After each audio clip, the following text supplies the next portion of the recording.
자, 덮고자 하면 더욱 드러난다. 이 대학 교수들이 꼽은 올해의 사자성어 가운데 하나인 욕계 미창. 어쩌면 더불어민주당 신현영 의원이 새겨야 할 격언이다. 뭐 이런 지적이 나오는데요. 자, 먼저 한번 보시죠.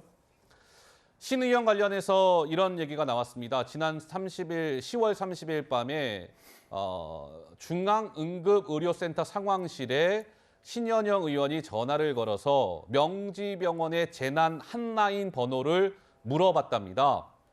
그래서 그걸 번호를 전달해줬다는 거예요. 근데 저 병원의 재난 핫라인 번호는 이건 위급 상황 때 쓰는 전용선이기 때문에 일반인들은 알 수 없는 번호랍니다. 근데 신현영 의원이 전화를 하니까 그 번호를 알려줬다는 거예요. 명지병원의 재난 핫라인 번호를.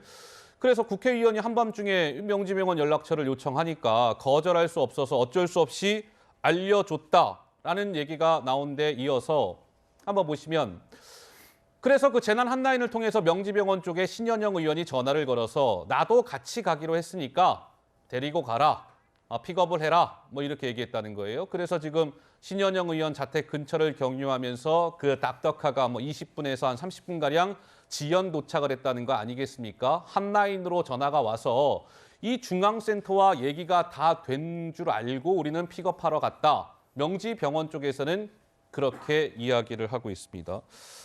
장현주 변호사님 어떻습니까? 계속 정말 뭐 신현영 의원 꼬리에 꼬리를 물면서 이어지고 있고 이제 재난 핫라인 번호 논란까지 나왔어요.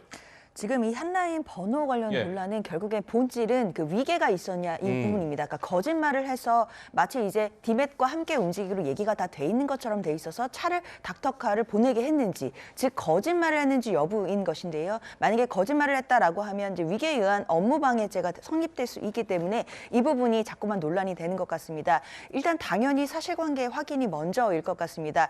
일단 신 의원 측에서 이것에 대해서 어떤 사실관계 해명이 아직까지는 나오지 않은 상황인데요. 일단 사실관계나 팩트를 확인해봐야 될 것 같고, 그리고 신 의원이 만약에 뭐 디맷 그 전화번호나 이런 부분들을 요구를 했다고 하더라도 거기에 이제 그 언론에서 보도되는 것처럼 의도성이 있었는지, 즉 그러니까 그 재난 시스템을 잘 알고서 본인이 닥터카에 탑승하기 위해서 의도적으로 그런 말들을 했는지 이런 부분까지 입증이 돼야만 혐의가 또는 이 의혹이 성립되는 것이기 때문에 아직 좀 확인해봐야 될 것들이 많은 것 같습니다. 다만 신 의원 입장에서는 의사로서 당시에 그 참사가 일어났을 당시 현장에 가서 본인이 할 일이 없었을까를 고민했던 흔적들은 있는 것 같기 때문에 그 부분과 관련해서 좀 사실관계에 대한 설명을 좀 해야 될 것 같습니다. 하실 말씀 있으세요? 이 상황은 이 재난 상황이라는 이 끔찍한 상황에 신현영 의원이 정치적 이득을 보기 위해서 무임승차한 거예요. 그리고 의사라는 신분을 갖고 있다는 것이 더 문제가 되는 거죠. 재난 핫라인 번호, 일반인은 그게 뭔지도 모릅니다. 본인이 의사니까 그걸 알고 본인이 봉직했었던 병원에 그 재난 핫라인을 통해서 전화를 해서 본인 집으로까지 그 디맷 차량이 와서 갔다.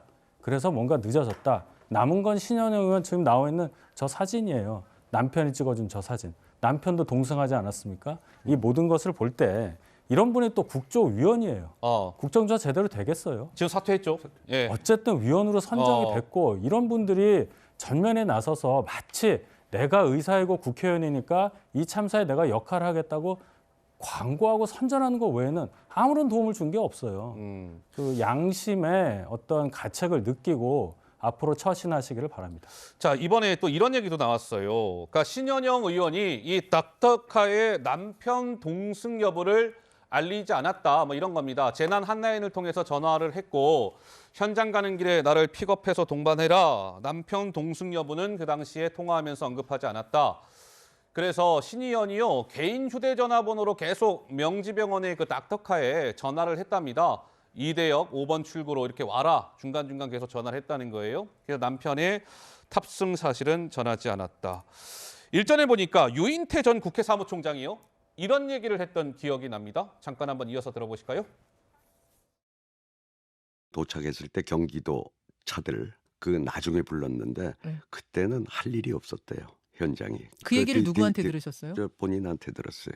의료진들 다 왔고 해서 경기도차가 도착했을 때는 할 일이 없었다고 그래요. 아니 그러면 본인 집을 들리지 않았으면 지금 20-30분을 더 빨리 갈 수 있었으니까 그랬으면 빨리 갔었으면 그러니까 구조활동 할 수 있었겠네요. 글쎄 그때 그건 택시를 불러 타고 갔어. 그렇죠.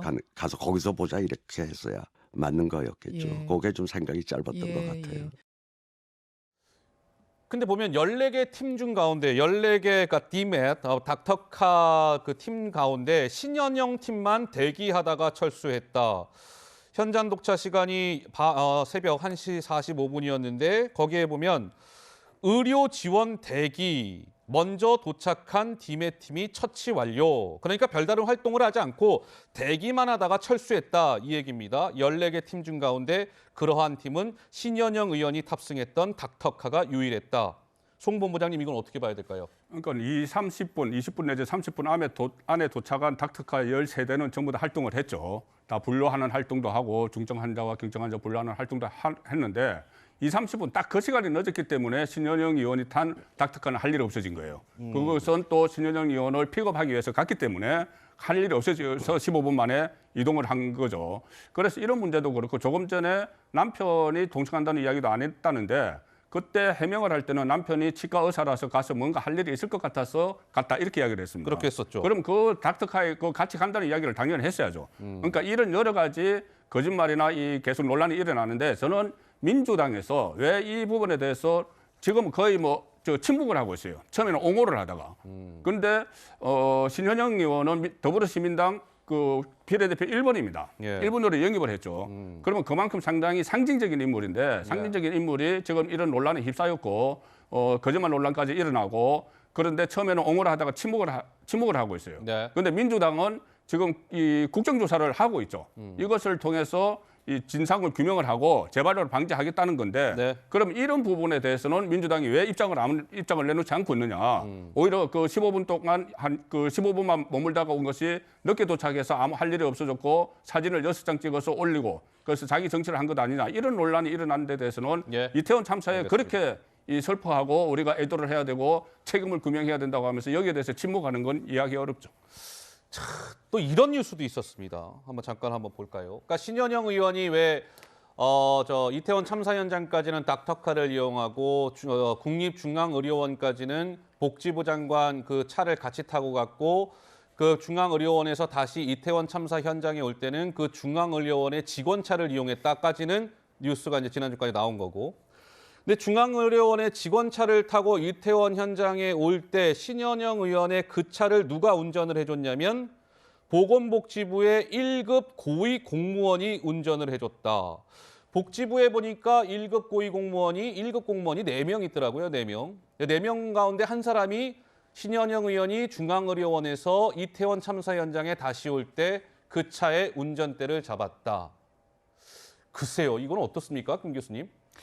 저는 이 과정을 보면 불필요한 어떤 과정들이 좀 있었다. 그러니까 사실은 제일 간단하게 생각하면 택시를 타고 현장에 갔으면 어땠을까라는 생각을 할 수밖에 없어요. 그런데 본인의 입장에서는 디맷 의사라는 거잖아요. 그래서 예.